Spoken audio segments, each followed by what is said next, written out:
जास्त झाला तरी बीबीएफ तंत्रज्ञान खूप चांगलं काम करतं आणि पाऊस कमी झाला तरी बीबीएफ तंत्रज्ञान खूप चांगलं काम करतं. आपल्या सगळ्यांना माहिती आहे की सध्या बाजारामध्ये 4 फणी 5 फणी बीबीएफ उपलब्ध आहेत, बरोबर आहे. पण मी आपल्याला एक सांगेन की बीबीएफ हे यंत्र नाही, बीबीएफ हे तंत्रज्ञान आहे. हे आपल्याला सगळ्यांना लक्षात ठेवायचं. बऱ्याच जणांची मानसिकता असते सर माझ्याकडे बीबीएफच नाहीये, मग मी पेरणी कशी करणार, बरोबर आहे.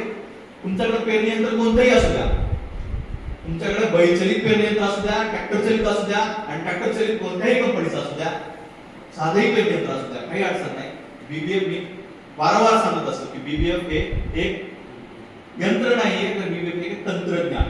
आपल्याला काय करायचंय की आपल्याला जरी आपल्याकडे बीबीएफ नसलं तरी 4 महिने आपल्याकडे पेरणी यंत्र आहे, त्यांनी पेरणी करायची आणि एक थोडी जागा एक साधारणतः 9 इंचापासून तुम्ही एक 20-22 इंचापर्यंत मध्ये जागा ठेवू शकता. आणि उगवण पिकाची उगवण झाल्यानंतर आपण आपल्याकडे जर बैल असेल किंवा बाकी काही असेल तर त्याने आपण समजा आऊत जे असेल आऊताला आपण दोरी बांधून मध्ये सऱ्या तयार करू शकतो.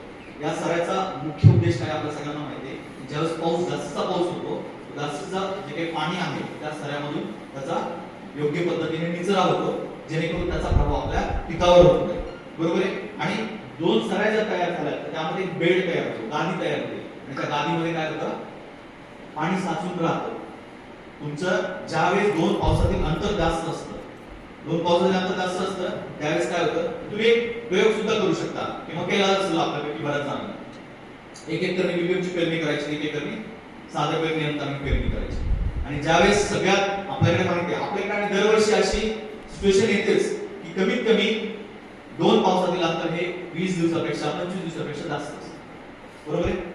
तर अशा वेळेस काय होतं की बीबीएफ तंत्रज्ञान नक्कीच चांगलं काम करतं. त्या गादी वाफा जो गादी तयार झाली त्यामध्ये काय होतं, पाणी साचून राहतं आणि मातीची जी काही पाणी धारण क्षमता आहे, वॉटर होल्डिंग कॅपॅसिटी आपण त्याला म्हणतो, ती वाढते आणि आपला त्याच्या जे काही आपलं पीक आहे त्या पिकावर त्याचा विपरीत परिणाम होत नाही. आणि आपलं जे उत्पादन आहे म्हणजे प्रयोगाने सिद्ध झालेलं आहे 20 ते 25% पर्यंत बीबीएफने आपण जर पेरणी केली तर आपलं उत्पादन वाढतं. आणि सगळ्यांना माहिती आहे की मूलस्थानी जलसंधारण, बरोबर आहे. आजकाल खूप जास्त हाय इंटेन्सिटी रेनफॉल पडल्यामुळे काय होतं की मातीची धूप होते, सॉइल इरोजन होते.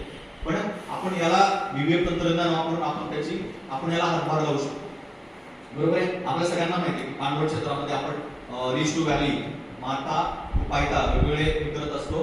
त्यामध्ये पण हे मूलस्थानी इन्सिडेंट कॉन्झर्वेशन ज्याला आपण म्हणतो, तर बीबीएफच्या सहाय्याने आपण इन्सिडेंट कॉन्झर्वेशन सुद्धा आपण करू शकतो, ठीक आहे. आपण ज्यावेळेस प्रॅक्टिकल घेणार आहे त्यावेळेस सगळ्यात महत्त्वाचं आहे की आपण बीबीएफची काळजी आणि निगा आपण कशी घ्यायला पाहिजे. बरेच शेतकरी काय करतात, बऱ्याच शेतकऱ्यांना अडचण येते, बीबीएफ असं सगळं असतं पण त्याला कसं हे करायचं, म्हणजे त्याची रिपेअर मेंटेनन्स कसं करायचं किंवा त्याला कसं सेटिंग त्याची कशी करायची हेच माहिती नसतं. तर आपण ते ऍक्च्युअल प्रॅक्टिकल मध्ये पाहू. आणि आपल्याला माहिती आहे का की बीबीएफ मध्ये वेगवेगळ्या प्रकारच्या चकत्या असतात, बरोबर आहे.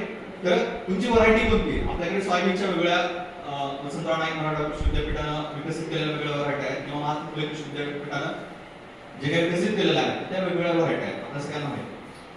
आपण कोणती व्हरायटी पेरणार आहे आणि आपल्याला सीड रेट काय ठेवायचं याच्यावर आपण ठरवायला पाहिजे की आपण ती चकती कोणती वापरायला पाहिजे, बरोबर आहे. तर यात आता हे झालं आपलं बीबीएफ तंत्रज्ञान. आता यात नवीन काय ते तुम्हाला थोडक्यात सांगतो. यात हे बीबीएफ सगळ्यांना माहित असेल या प्रकारचं बीबीएफ आहे. सगळ्यात महत्त्वाचं म्हणजे पेरणी यंत्र, हे बाकी सगळं पेरणी यंत्र आहे. आणि बीबीएफचा काय मुख्य रोल आहे की आपल्याकडे आपल्या सगळ्यांना माहिती आहे सध्या शेतामध्ये मजुरांची अवस्था किती गंभीर आहे सगळ्यांना माहिती आहे. आणि बीबीएफचा जर तुम्ही वापर केला तुमची पेरणी, तुमचं खत, त्यानंतर तुमचं सऱ्या तयार करणं, तुमची फवारणी आणि तुमच्या रासना, ही 5 कामं तुम्ही सोबत करू शकता, बरोबर आहे. तर हे जे आहे तर हे पूर्ण पेरणी यंत्र आहे. यात बीबीएफ तंत्रज्ञान काय आहे, हे जे तुमचे दिसत आहेत याच्या सहाय्याने आपण काय करतो, आपण सऱ्या तयार करतो, ठीक आहे. तर हे तुमचं बीबीएफ आहे. हे मी सांगत नाही, मला नवीन सांगायचं ते जोड ओळ रुंद सरी पद्धत. जोड ओळ रुंद सरंबा काय, याच्या अगोदर मी थोडक्यात तुम्हाला टोकन तंत्रज्ञान काय ते सांगतो. त्याला अनुसरून बियाणे टोकन यंत्र, बरोबर आहे. सध्या बाजारात किती प्रकारचे टोकन यंत्र तुम्ही सांगाल का?